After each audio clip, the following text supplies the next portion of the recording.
Hello, this is Derek Taylor for HIST 103 for World History 1. And this next lecture is on the earliest, well, what we traditionally think of as the earliest civilizations in the world, mostly Egypt and Mesopotamia. Also going to mention a couple others briefly in the ancient Americas. And I'm putting them together partly because, I mentioned in the first lecture on the origins of human civilization that we tend to identify early civilizations with cities and with, great temple complexes. That's the picture for the slide here, by the way, if you don't know, comes from Iraq, old temple complex in southern Iraq, modern day. It goes back to ancient Mesopotamia.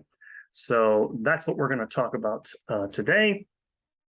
And we'll get started, go into this, and explain why we lump these things together. And as I mentioned before, again, there's a few things we traditionally, scholars will assign to civilization, big population changes. Urbanization is the big thing. Sometimes it's called the urban revolution in the Bronze Age after about 3,500. The growth of massive, cities with complex social structures, buildings, stuff like this, and associated with technological change, mostly bronze metallurgy, right? People have bronze weapons now, more effective at killing, stuff like that. Then a couple other things. Long distance trade. You'll see that these cities they engage in trade throughout, wide areas, whole areas of the world.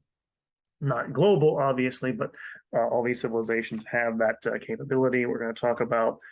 And then symbolic communication, writing or art, because sometimes, symbolic communication will appear before strict writing does, but they tend to go together. And all these things, as you'll see, sometimes they don't all appear at the same time in certain cultures. So are they civilized or not? And so that's the kind of question you're kind of thinking here. And I'm bringing these together, these populations, because they are kind of the first Bronze Age civilizations, not totally. Definitely in the Bronze Age, you see the dates there, roughly 3,500 to about 1,200, maybe 1,100 BC. These things aren't exact. And Egypt and Mesopotamia are the first Bronze Age civilizations. They have writing, they have bronze metallurgy, they have all those things I just mentioned.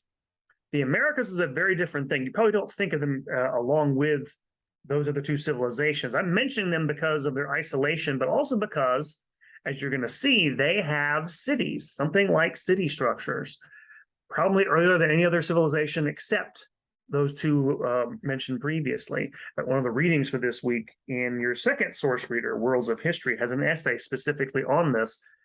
Very old cities in the Americas. I bring them here because it makes them unique because America is so isolated. The civilizations of the ancient Americas have nothing to do with Egypt and Mesopotamia. So it's interesting to get you guys to compare and think about the similarities between them in terms of, hey, what's making for civilization here? And just a few things that they do share in common, or links they have in common. All of these civilizations, the earliest ones, build big temples, ziggurats in Mesopotamia. You've seen it. That's the temple behind you, the step temples. And later on in the Americas, you'll have stuff like that. But also, of course, in Egypt, gigantic, temple complexes at Karnak, but also the pyramids, which are tombs. You have tombs in the other places as well. Both Egypt and Sumer are settled near great rivers, and this is really important for understanding both of them. Both rivers that flood, actually two rivers in the case, as you'll see. Sumer is the earliest civilization, period, from Mesopotamia, that flood and bring new soil, which makes the land arable. So you have agriculture, hugely important. There'll be a powerful, powerful priesthood in Egypt for millennia, actually.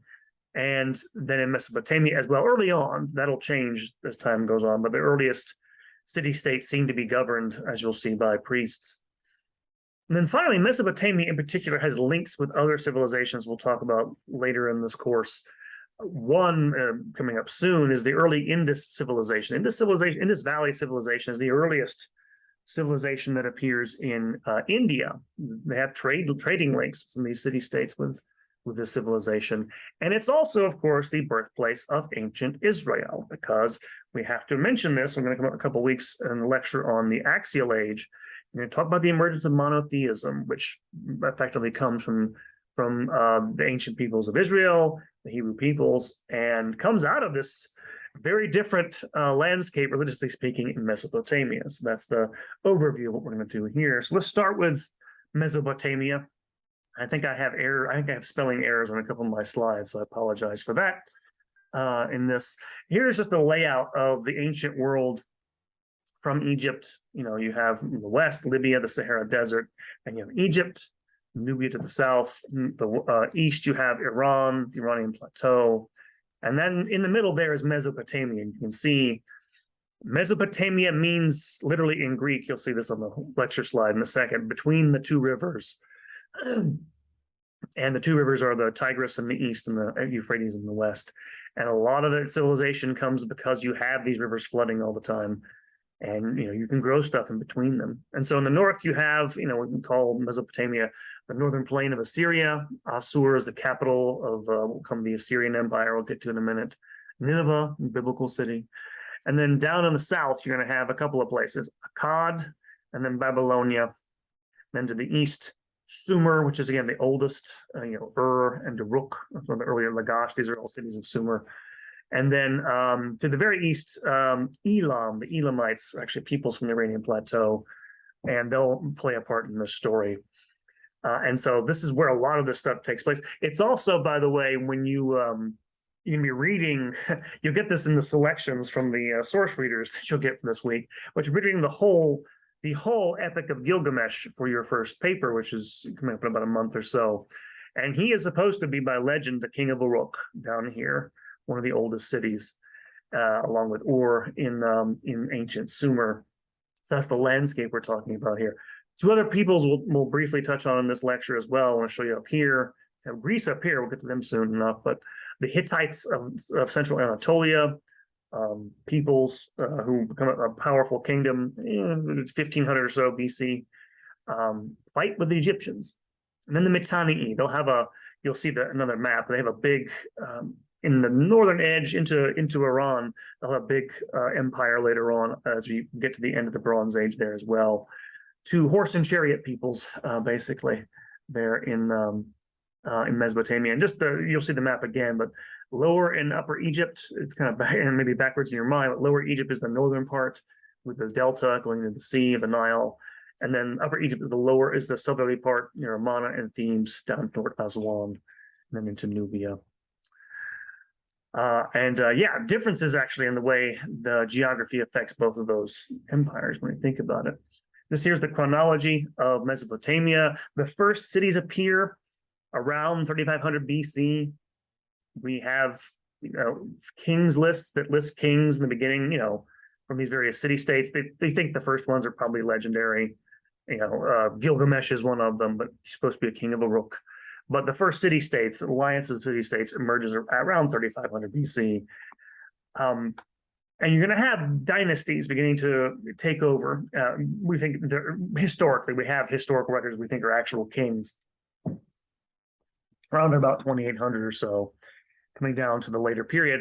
And you're going to have, as you're going to see throughout this, we'll go through several empires, several different attempts to sort of dominate the region by various dynasties. The first being Sargon of Akkad, the Akkadian dynasty, which he establishes in 2370.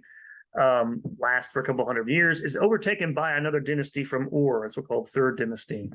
And Ur is very important because as a city, we'll show you in a moment, this will be the period in which the Epic of Gilgamesh probably gets written down for the first time.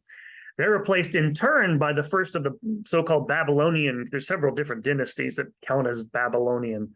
The first of the Amorites in the city of Lanish. I'll show you the map in a second, but actually, let me go back 1 second. I'll show you where this is at. The Amorites are from, Isin right here. And they take over for a couple hundred years. They're pushed out by further peoples, and then whose name escapes me. Babylonian dynasty, which is associated with Hammurabi. And we'll get to Hammurabi's code in a minute as well. And then finally, a people called the Kassite dynasty is established in 1550 BC in Babylon. And that's the last peoples that sort of take over in this period. So you have this, it's in this fertile plain, but outside of it's kind of arid. And you can kind of see this reflected a little bit in the Epic of Gilgamesh. The instability of life in Mesopotamia. the fight over scarce resources, the instability of the flooding. Like that gets into a lot of their mythology. This idea that water is this source of life and death and needs to be controlled. I'll talk about some of that stuff in a minute, but you can kind of see some of the stuff here. And yeah, there's a spelling error. Mesopotamia, not Mesopotama. Mesopotamia means between the two rivers. Tigris and the Euphrates, as I mentioned before, basic fact of life. I mentioned the third dynasty. The earliest, from what I understand, the earliest tablets we have them on stone tablets that depict the story of Gilgamesh as king of Uruk go back to probably this dynasty, just before the second millennium BC. And this was a great flourishing of the Sumerian language, we'll get to in a second, which influences, and this, by the way, is the thing to note about this, is that Sumerian culture gets passed down through each of these successive, civilizations. Akkadian, Babylonian, Assyrian later on, they all tell different versions of that story. And it's kind of a common culture, is my point. Sumerian culture bequeaths that to the rest of this period. They're eventually destroyed toward the end of the second millennium by the Elamites from the east. And I mentioned the Akkadians as well, who came in and their influence. Mentioned Sargon of Akkad, who was the first person to unify a centralized state in that area. And we have records of this because we have a victory stele. A stele is a big stone tablet commemorating the victory of a king somewhere. And one of these Akkadian kings, Naram Sin, left one. I'll show you in a second. It's pretty impressive, actually. This is the actual victory stele, about 2230 BC. That's him at the top with his helmet on, leading his army into battle. And so this is a depiction of his victory. And I can't remember over who, some people from the east. And so you have these conflicts. And again, one of the things, the Elamites come from the east.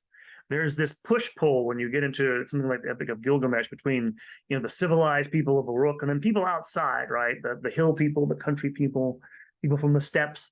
So that's something that kind of, the idea of instability, of being overthrown by more savage people outside of civilization, kind of is baked into the cake in Mesopotamia to a certain degree. And the need to contain that is part and parcel of these things.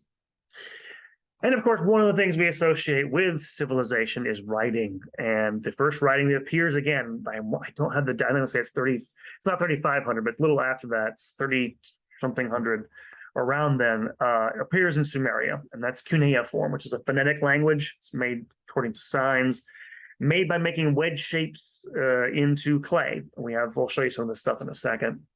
And it appears in this period. The first records are things of really boring stuff, legal records, records of stores, granaries, and stuff like that. But it's a significant change because all of a sudden you have an elite that can write, and everybody else can't. And what that means is, and this almost always happens this way, is that writing tends to reinforce, probably introduces social distinctions. It probably associated initially with the priesthood in a lot of places, not everywhere. But this first appears in Sumeria and Mesopotamia. What also appears in Sumeria, the earliest of these civilizations, is mathematics as we understand it. Again, that's a symbolic, form of communication that it's hard to, it just doesn't appear until then. And they developed a system of units, which is sexagesimal, which means units of 60, which we still live with today, by the way, of influence on them. That's why we have 60 minutes in an hour. That's why there are 360 degrees in a circle. It goes back that ancient to these peoples. As well as developing systems for mapping the stars and mapping the night sky. They're the first people to do this. This is something that gets passed down, again, through these various cultures, Babylonian, Syrian, later on, a little different east, but Persian empires, this is all this stuff is something that they excel at in this region. And this, by the way, is a Babylonian world map. I want to say this is from Earth. Second millennium. I can't have the dates in front of me, but you can kind of see on the bottom. This is their vision of the world. That's what it looks like, presumably with Babylon at the center. You can kind of see everything there. But then you see again that cuneiform, the cuneiform writing, making the wedge shapes at the top of it into that tablet. Couple of things about Mesopotamian society and culture. Probably the earliest rulers in the city of in Sumer were priests.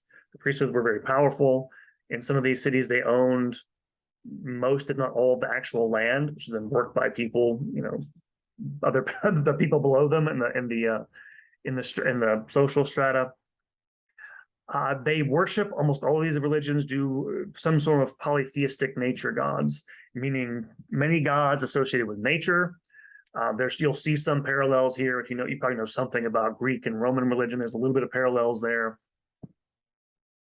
a little bit of difference, but it's similar in that regard. They represent most of these gods do some sort of part of nature. One thing that sort of marks Mesopotamia out is the pessimism of its view of death and the afterlife. It has a very pessimistic view of this. The view of the underworld, again, you'll get this in the Epic of Gilgamesh, is this very sketchy, kind of not very pleasant place, if it exists at all.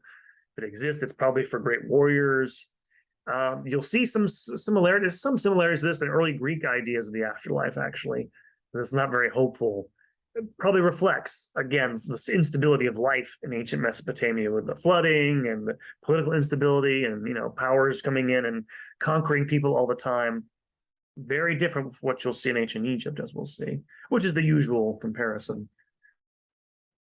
And then finally, again, in the cities that get built, you have social stratification. And one thing to note is that a lot of these cities, at the top of the hierarchy, are not kings or even priests or nobility. It's their gods. Like literally, in some of these places, like Babylon, the city of Babylon, their god is Marduk, and he is kind of seen as the actual head of the state.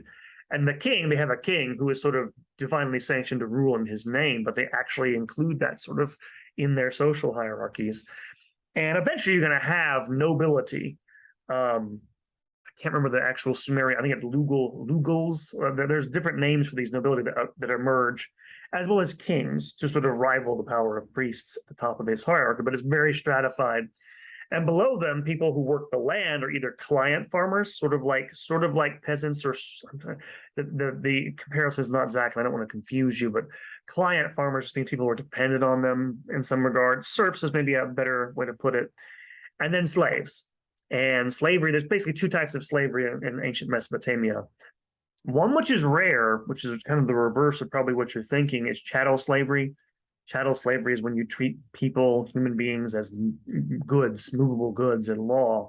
They have some of that in Mesopotamia, but it's kind of a luxury item. You buy slaves because they can, whatever, have specific skills or something that you want. Most people can't do them. Most slaves are debt slaves. And this is rampant in the ancient world, especially in the ancient Near East. It gets into the Bible, in the Old Testament talks about it.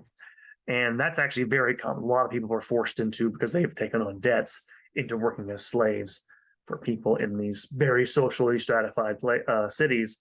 And then, of course, what appears later in this era are these great royal palace complexes, which, again, there'll be some similarities here. We'll go talk about ancient Greece, earliest Greece, built to rival priestly power, but stuff you're probably familiar with. You've seen archaeological sites in the ancient Near East. And so, after the fall of Akkad, after the fall of Sumer, you have Sumerian culture, you have Babylonian dynasties that succeed it.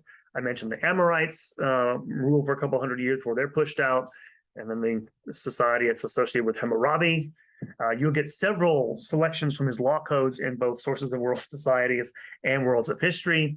And it's very interesting, the stuff that he talks about in there. It is very much the law code of someone who sees himself as a protector of his people, sort of like a strong man. That is kind of the ideal that you get in ancient Mesopotamian society. Protecting widows, protecting orphans, stuff like that. Strongman governments needed in a place where they think that chaos and instability are endemic. This actually gets into their religious beliefs. If there's a Babylonian creation story called the Enuma Elish, or the Epic of Creation, in which the god Marduk he kills the goddess Tiamat, who's a goddess of water naturally, who's causing chaos among the gods, and then he builds the universe out of her dead body parts. It's really gruesome. It was actually part of their New Year's Eve. It was part of a New Year's ritual they had, in which the nobility would swear allegiance to the Babylonian king. And I think the point of that was, well, the king is supposed to put down chaos and disorder. And that's kind of what you're getting in this law code. It's like, I'm the one who puts down, the strong oppressing the weak and stuff like that. So again, gruesome but interesting in a way. And then you have later the Kassite dynasty takes over in the 1550s. People of unknown origin, don't know where they came from. They'll last for several centuries before they collapse in the turn of the millennium later on. So you have several successive kingdoms here. It's very different than what you'll get in ancient Egypt.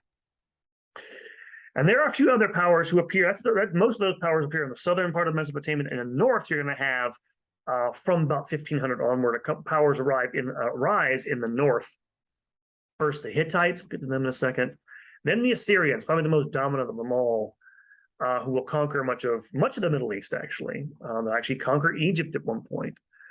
And then, of course, they will be destroyed in the early part of the 7th century by another southern dynasty, the revived Neo-Babylonian or Chaldean. It's called Chaldean because they're ruled from peoples who kind of came east. The Neo-Babylonian Empire, by the way, is the one you associate with the Bible. That's the one. Come to that in a second. But first, a few words about the Hittites. They are different. Most of these people we've been talking about, not most of them, but a lot of them are different. The Assyrians, for example, are Semitic peoples. The Hittites are Indo-Europeans, as they come from central Anatolia. They build a very powerful state around about 1500 or so. They build a kingdom which is a little bit different. Most of the kings in the Mesopotamia, ancient Near East, view their kings as having divine sanction. They don't, apparently, among the ancient Hittites. And we know it's a powerful state, by the way, because it is noted in the records of other great powers. The Egyptians, primarily, they fought with the Hittites several times in the later period. So we know they were there. It's also the place, we don't know if this is the kingdom that did this, but it's also that general region of central modern-day Turkey, where iron seems to have first been smelted and invented. So you're going to have a change over from the Bronze Age to the Iron Age when they start using iron weapons, which will become important later on. And then finally, the last people called the Mitannians, who found an empire in northern Mesopotamia into the Iranian plateau, into the Iranian territory. With a capital place called Washukani, but which we don't really know where it's at or where it was, still undetermined. And these peoples are associated with, this is a change I haven't mentioned, but this happens we'll mention this when in ancient Egypt, but toward the end of the Bronze Age, chariot warfare and horse training become of great importance. And so they're charioteers and the horse trainers are the Mitannians.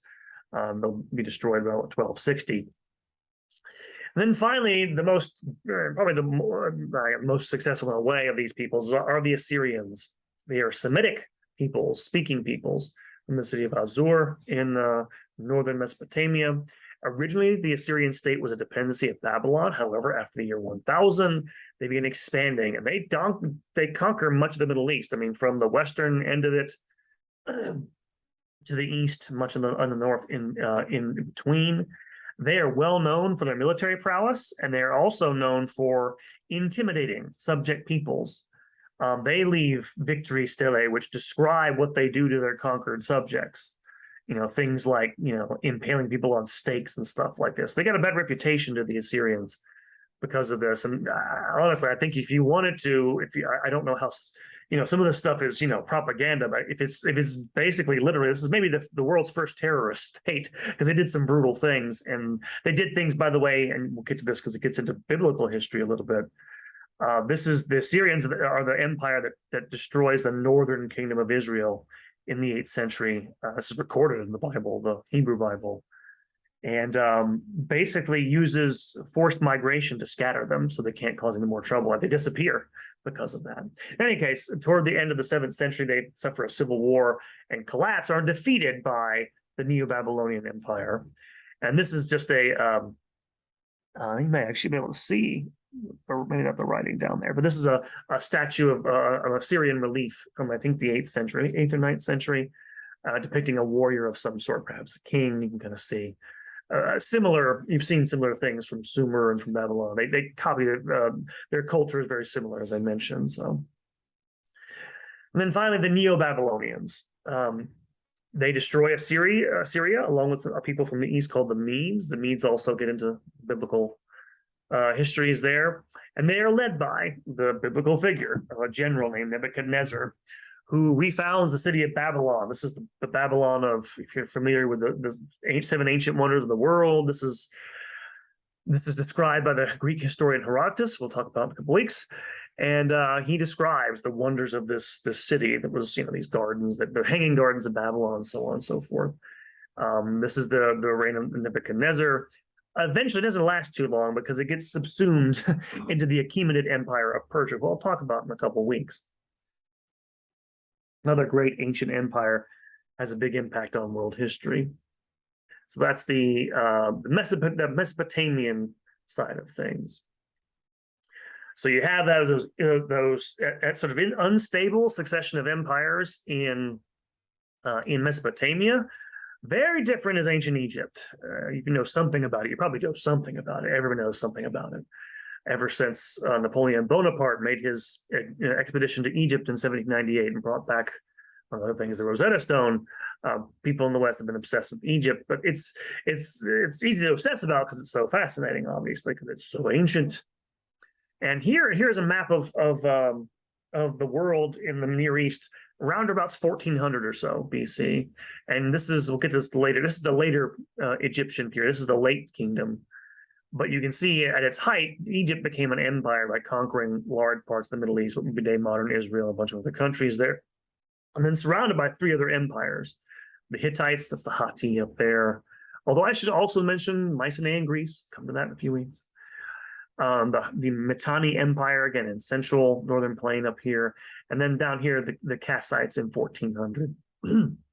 At that time, this is what this would have looked like at the height of Egypt's power. As I hinted earlier, Egyptian civilization has a different quality to it. Again, I don't want to make everything materialistic here, but it is partly because of the Nile River. The Nile, just like the Tigris and the Euphrates, floods, but unlike those, it does so very calmly and peacefully. When it floods, it deposits silt along the banks and it makes for really fertile and rich soil. And so it's called, Egypt is called the gift of the Nile in the ancient world, because the Delta area in Lower Egypt and the valley in Upper Egypt, you have fertile ground for growing grain, which is, Egypt becomes the breadbasket of the ancient world because of that. It's extraordinarily wealthy compared to other civilizations. It has an extraordinarily long political history. It's unified, according to legend, by a king named Narmer, about 3100 BC, and only ends in 30 BC when Caesar Augustus absorbs it into the Roman Empire.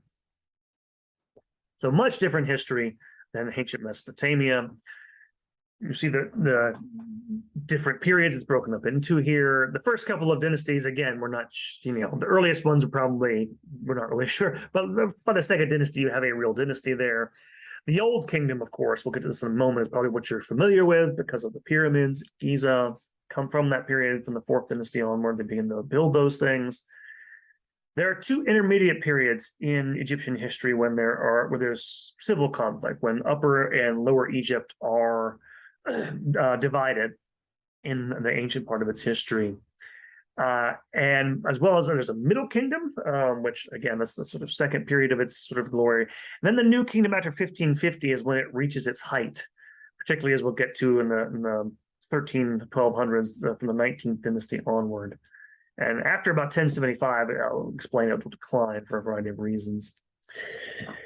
And so from the Old Kingdom onward, we know that, of course, this is different from the Middle East and from other cultures. Pharaoh can be considered a god on earth as king of it. He's literally one of the gods ruling, sort of living embodiment of the gods ruling on earth. And rules over a very consolidated state from a fairly early period. Ancient Egypt has a really extensive bureaucracy. Probably one of the first time, maybe the first, again, not compared to modern, modern governments, good grief, nothing but bureaucracy, but for the ancient world, one of the biggest. And perhaps because of his divine nature, I guess, he's supposed to embody the ideal of Ma'at, which is ideal of order, justice, and truth. And again, you think about that in context, compare that to ancient Mesopotamia, right, where there are ideas of justice there, but again, it's much more, there seems to be much more the idea of the strong man rather than the sort of, again, there's also, and don't get me wrong, he can be a strong man in Egypt too, but it's much more of this abstract ideal of order and justice, I think, in Egypt for a lot of reasons.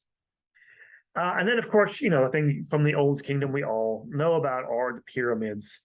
The pyramids are tombs for the pharaohs of this period, and they represent, of course, massive, massive undertakings. It's a projection of the wealth and power of Egypt. Again, like I said, it was unique in the ancient world in many respects, especially in the earlier period when they're very strong. And I can't remember the names. I want to say it's Khufu, Khafra, and then I can't remember the third one on the left. Starts with an M. Those are the major pharaohs that are build their tombs from the fourth dynasty onward. The smaller ones, by the way, are for queens and for royal officials. So they're at Giza, and you can see this stuff has been sort of stripped away. It's very fascinating. Again, all these sort of structures are they're different, but they're kind of similar. Big ziggurats in Mesopotamia, the temples later on they'll build in the Americas, and then these pyramids here. Fascinating similarities. During the after the first intermediate period where the kingdom is split, you have the Middle Kingdom reunited among the pharaohs again, but the power of the pharaohs is more limited. Again, there seems to be a more regional power amongst the nobility in the Middle Kingdom. There is a second intermediate period, which is very important because it begins not because of internal collapse, but probably because of the arrival of a Semitic people from the Middle East called the Hyksos.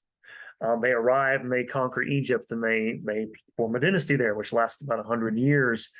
And they bring with them, among other things, bronze weaponry, but also chariots.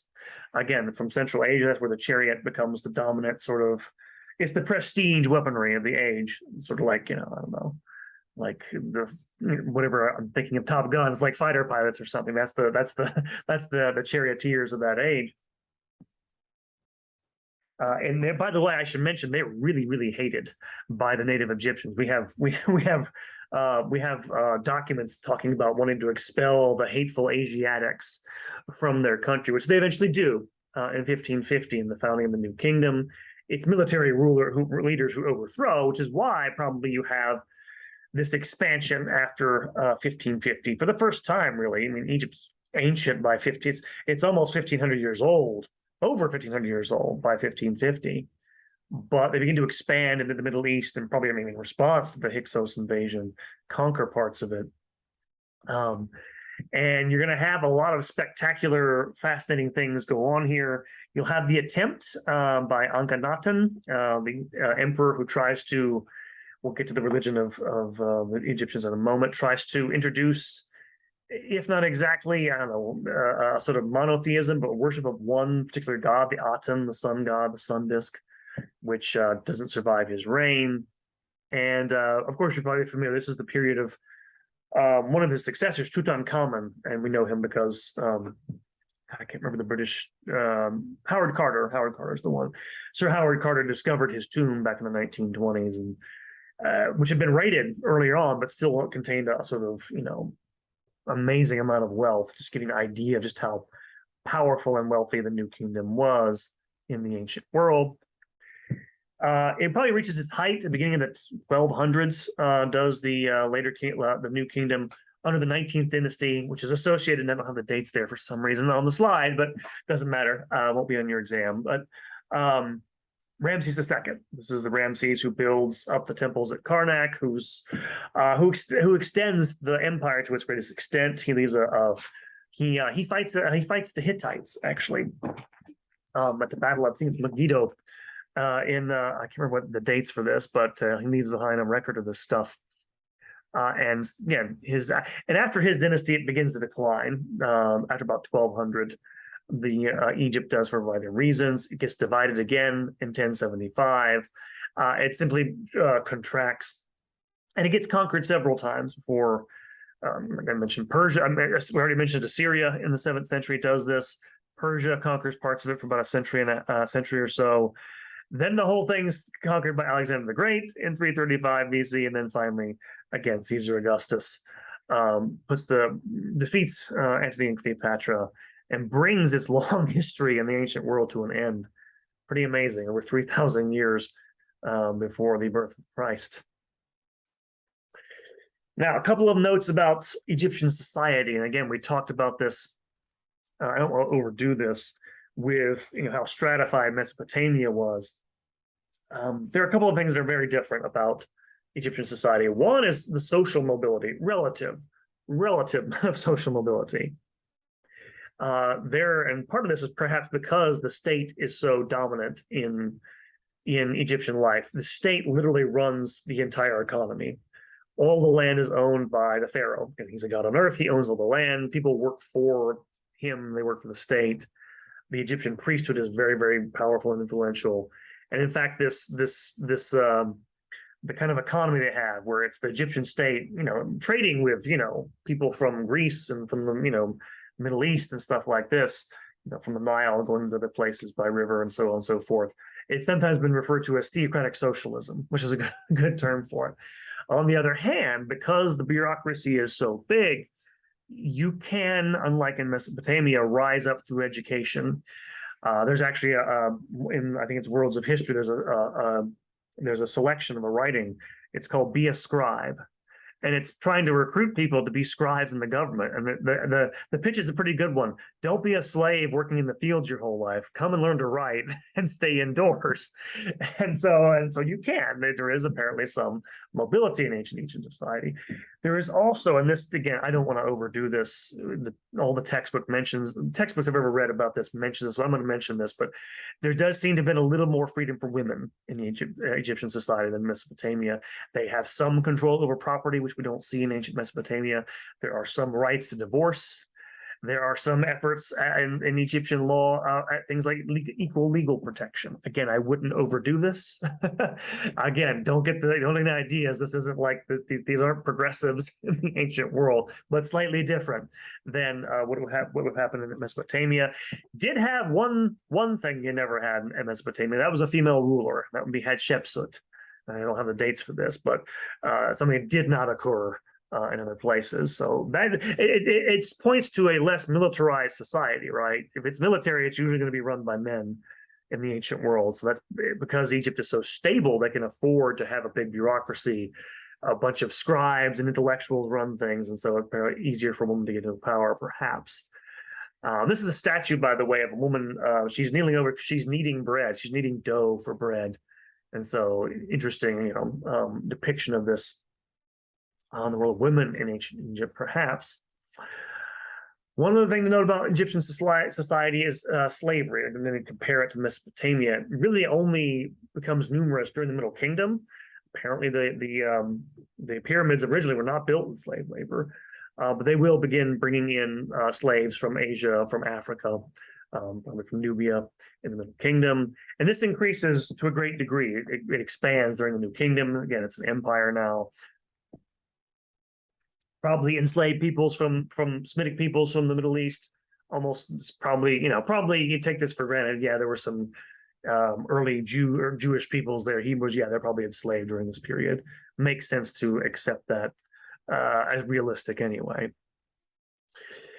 And of course, again, besides the Mesopotamia, besides Sumer, this is the second oldest language in the world, as far as we're aware. About 3100, we have the first Egyptian writing appearing, which is, of course, pictographic. And the word we get from this from the Greeks is hieroglyphics, meaning sacred images.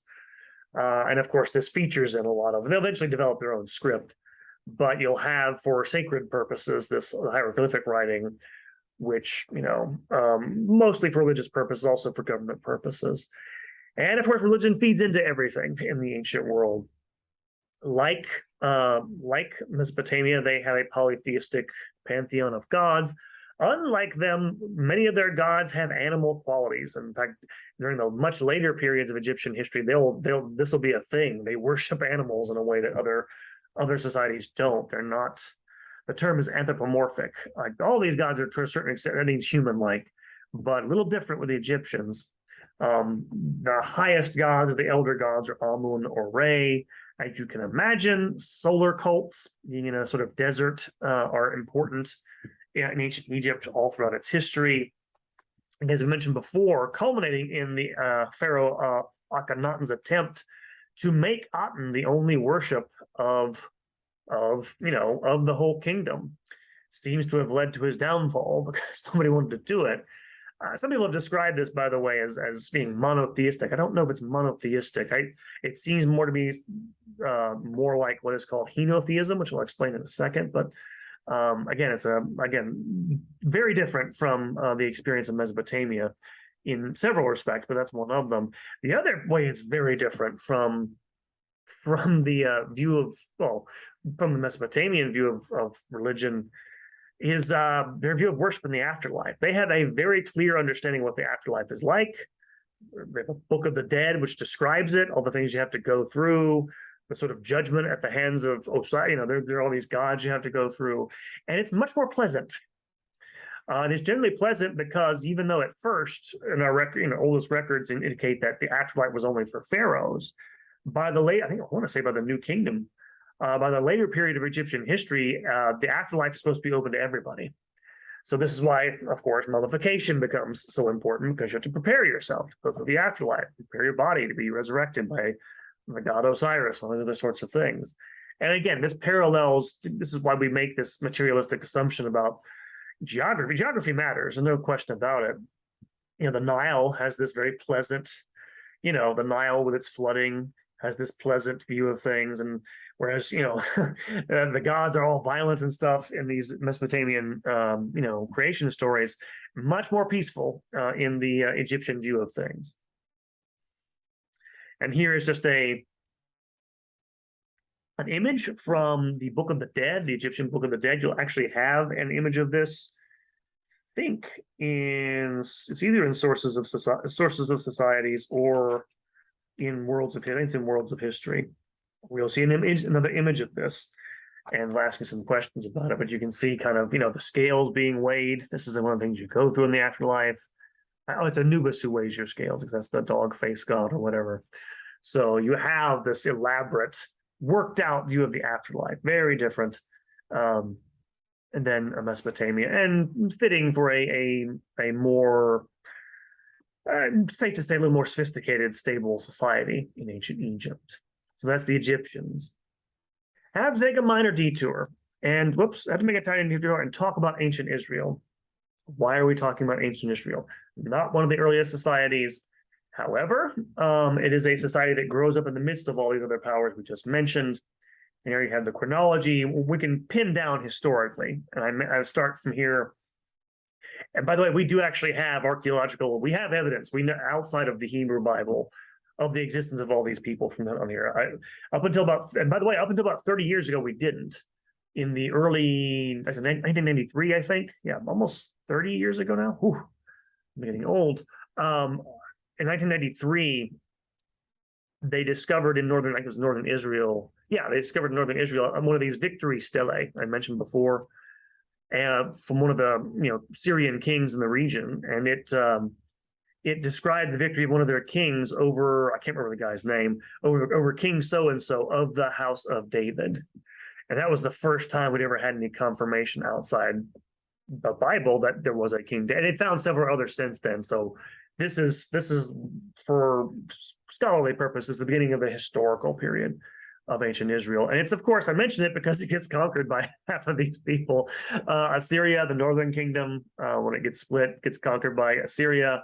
The southern kingdom of Judah falls to the Neo-Babylonians in 586, and eventually is restored in 539 by, again, the kingdom of the Empire of Persia. Just a few notes on its origins of ancient Israel and its religious heritage. Don't really know, again, anything beyond about the kingdom of David, but there's it's disputed among scholars. Like there's an older, I believe it's some Canaanite language that has the word Hapiru, which sounds like Hebrew. And the word Hapiru, we think, means something like landless wanderers. So again, it kind of goes back with what's in the Hebrew Bible. This was there were nomadic peoples before they settled down, right? This isn't earth-shattering. It's not, totally implausible. We do also have an Egyptian victory stela, and I can't remember the Egyptian pharaoh's name. He's from one of the later dynasties. He mentions the victory of his from about the 13th century or so over a people called Israel. We have no idea if that's the same thing as ancient Israel, but that's all you had to go on before you get to that to the kingdom of David, essentially. But the thing to note about this is, of course, that the important thing, and we'll get to this when we get to talk about the axial age, is that monotheism really develops among the ancient Hebrews first. Of course, pretty much everybody else in the Near East was worshiping many gods, local or regional gods and goddesses. There's evidence, of course, in the Hebrew Bible that, kind of the peoples of Israel kind of did that too, and only gradually became monotheistic. The term henotheism, which I mentioned before, is what's usually described to the early, pre-Davidic phase of ancient Israelite history. Henotheism is the idea of worshiping one God alone while recognizing the existence of others, which, again, I'm not sure how you can pin that down totally from looking at the Hebrew Bible. That's usually how scholars describe that sort of thing. But it comes it's shaped by all this stuff going on in the ancient world in the Middle East. And what you're going to get from them, of course, eventually is monotheism, one God, one law for first just the Hebrews, but then along for the entire world.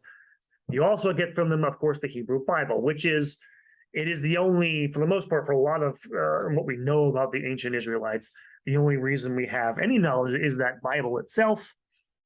For example, someone like Abraham, who is in the Bible, he's from Ur of the Chaldees. It's different, by the way, from the Sumerian Ur, but he's from the city we know about.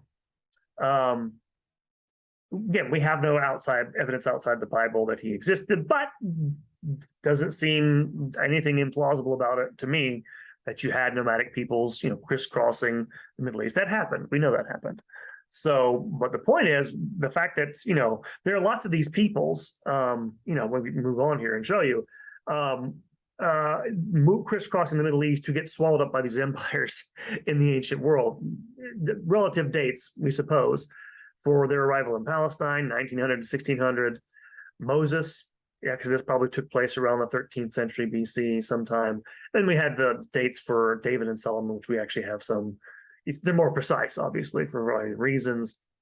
And of course, it's after this that the Israelite kingdom split up around 900. Assyria conquers Israel in the 720s. Neo-Babylon conquers Judah.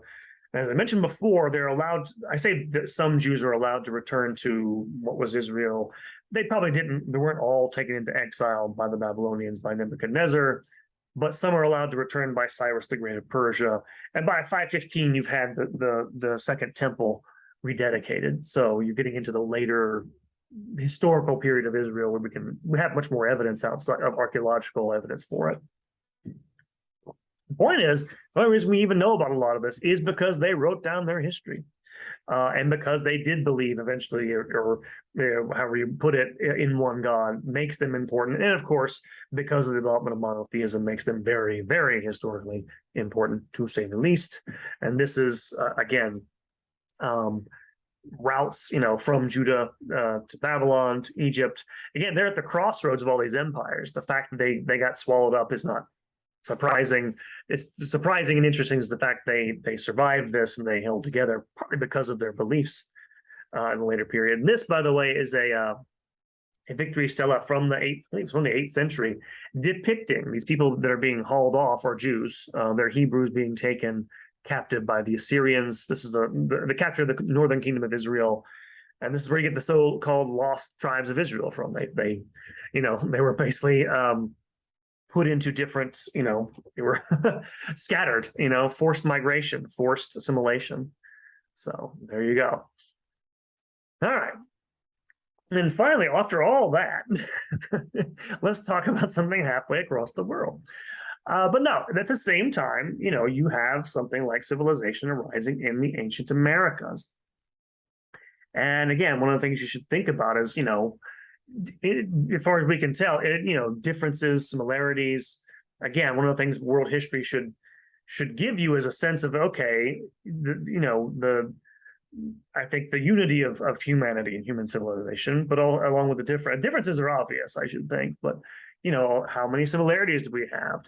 Why did people come up with similar, beliefs, similar, architectural styles at the same time?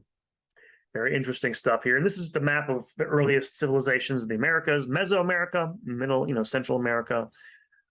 Centered on, again, Teotihuacan's a little later. We'll get to this, but places like La Venta, San Lorenzo in the north. Later on, the Mayas are a little later. It's really right around here. Monte Alban and all these other places. The Olmec civilization is the earliest, one of the earliest anyway, from Mesoamerica. And then down here, even older, is the civilization of the Andes, particularly on the coast. Actually, the earliest you'll see civilization that emerges in the Americas is on the coast, as we understand it. With other later, we'll get to Moche and Chavin, and Nazca in the actual mountains themselves. So older than you think in terms of these civilizations.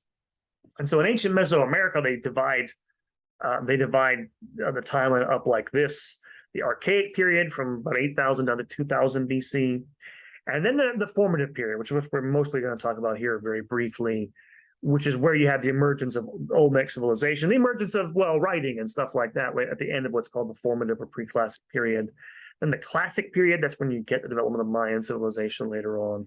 And then what we're going to talk about later in the course, post-classic, where all the peoples you're thinking of, probably the Aztecs and the Toltecs and the Incas, that's later in that period prior to their conquest by Europeans. Mentioned this in the lecture on human civilization, but these peoples came from Asia originally. The land bridge between Siberia and Alaska during the Ice Age, they crossed it, and they're initially hunter-gatherers. What changes, of course, is they take on agriculture during the Neolithic Revolution. There aren't a lot of draft animals in the Americas, probably because they're so cut off, I guess, from the rest of the world. They don't have. The Europeans bring a lot with them when they come and conquer parts of it later on, but they do have plants that provide greater things like protein than in Europe. And they're already cultivating maize by 4000 BC. So the agricultural revolution hits them a little later. But they also, as you're going to see, they didn't develop something like civic life, maybe earlier than a lot of other places. The earliest these, as I mentioned before, are the Olmecs of central Mexico. Later on, you'll get the dominance of Teotihuacan, which is an amazing complex, by the way. I've been there. It's humongous. It's a huge complex.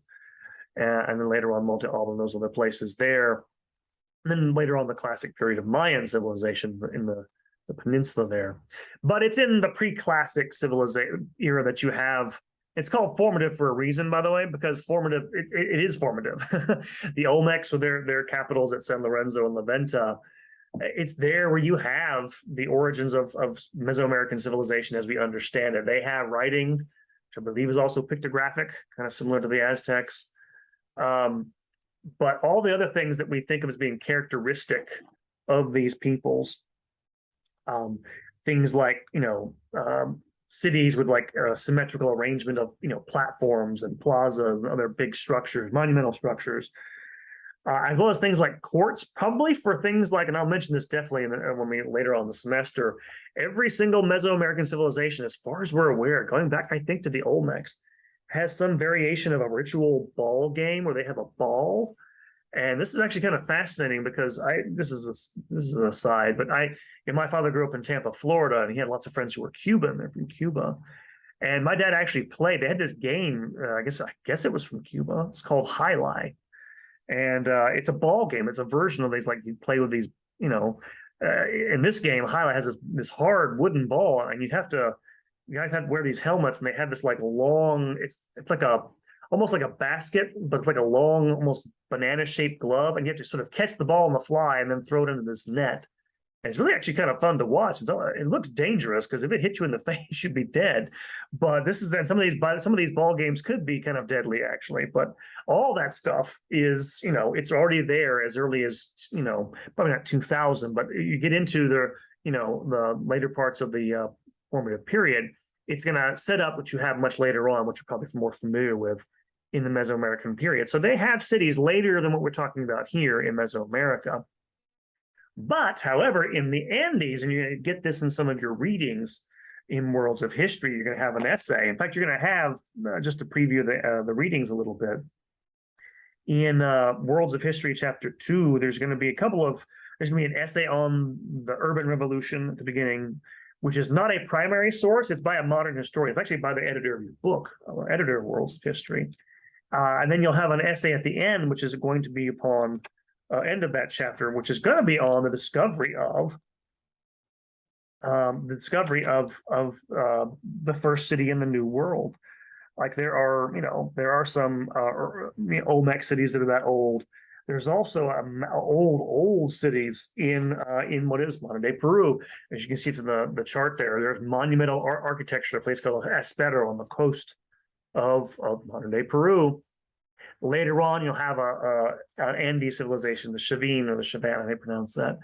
And then much later on, we won't talk about here, in the early intermediate period, the Moche on the northern coast of Peru, and then the Nazca on the southern coast. But you have, in this complex, region, there's lots of, we'll show you in a moment. It's complex because of the mountains. We'll show you in a moment. But you have these civilizations develop quite sophisticated religious complexes, even cities. I kind of mentioned some of this. I won't go over too much of this, and there's not really much of this on the exam, but you have this from the earlier period, we would have thought discoveries of, cities essentially. And again, the reason why you have this, you have these is that the mountains, the Andes block, of course, they block the winds on the coast. So the coastal region of Peru is one of the driest in the world as a result. And yet on the other side, of course, you have all these other sorts of things. You have eastern slopes, lush forest, you have the mountains there, valleys with frost in them or without frost in them, uplands above sea level, and then grassy plains. You have this variety of things there based on its very different geography. And so you have the beginnings of this civilization, again, probably as early as 2800 or so BC. You have big public buildings, definitely built by 2500 or so. This is what they're mentioning already on that chart. And one of the things about what's called the pre-ceramic period is that in that earlier period, they don't have pottery. They have gourds they use in order to store things instead of actual pottery. The initials kind of says that they're marking civilization from them. But even before that, they have these big, fairly large complexes. And I'll talk about one of them. I believe the place that's they're talking about in the essay is called Corral. And again, this gets back to this question of, okay, when does a civilization become civilized? When it has pottery, when it has bronze, when it has this, when it has writing. These things are developed later on. And then you have the various chronologies here: pre-ceramic, initial, early horizon. You don't have to worry about too much of that stuff for the exam. Just want you to know, in general, it begins to, especially around 800 or so BC, it does become much more sophisticated. You have a decline of those initial period centers on the coast, and the rise of the ones in the mountains, places like Chavin de Huantar, which is a big religious complex that will be built later on in that period in the highlands of Peru, which had really wide influence. There are artifacts in this sort of style. It's associated with Chavin style all over the place. There's a lot of, again, not just the introduction of things like pottery, but textiles, metallurgy, stuff like this. Whether they had a big, political structure, we don't know. and just know that it becomes sort of unified by this culture for a long time. There's again a religious center there, big one. After that period, of course, it gets divided up into more regional centers. And again, we'll get into later history in another period. But you do have a something like cities and civilization in these early early American civilizations. Kind of interesting with pyramids. That city of Corral has pyramids and plazas and stuff like this. Not totally unlike what's in Mesopotamia, what's in ancient Egypt. Not as grand to a certain degree.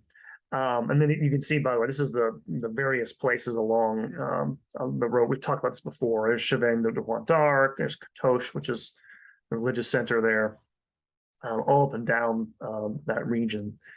So you have in this for this week in the readings, you're gonna have comparisons between all these different, early civilizations. And I guess the thing that some of the questions you can ask, they give you questions to answer in there as well. But how similar are these civilizations? Because and again, some of these I've noticed I haven't talked about. There are a couple of civilizations that are almost in this age range that are actually more important in the long run. Indian, China, they're also they begin in the Bronze Age. I mentioned I left them off partly because they're a little later in time, but they're also more long-lived. All of these, except for even Egypt, they all are gone by the end of the ancient world, but they're still influential. I'll point this out as we go along, but and they're also sort of I want to say the paradigm, but like they're the earliest versions of civilization. And so, how do they leave a mark on later civilizations? Do they leave a mark? What are the significances of their similarities and differences? Those are some of the big picture things I want you to think about. And then, you're going to be doing, again, that essay on Epic of Gilgamesh. You're going to be reading excerpts of it in both of those readers. So, how does the Epic of Gilgamesh, think, and that's what I'll have the essay, the assignment up soon. It's one of my partly, have you talk about is, okay, of these early civilizations, and relate that to this epic, because that gives you a vision, a really good vision of one of these early civilizations and what their life was like. And, comparing and trying to find the connections between those things and contrasts is one of the things I want you to look for. So that is it for this lecture. Next time I'll have a lecture on the early Indus Valley civilization of India. So hope you guys have a good week. Enjoy the readings. And I will talk to you soon. Take care.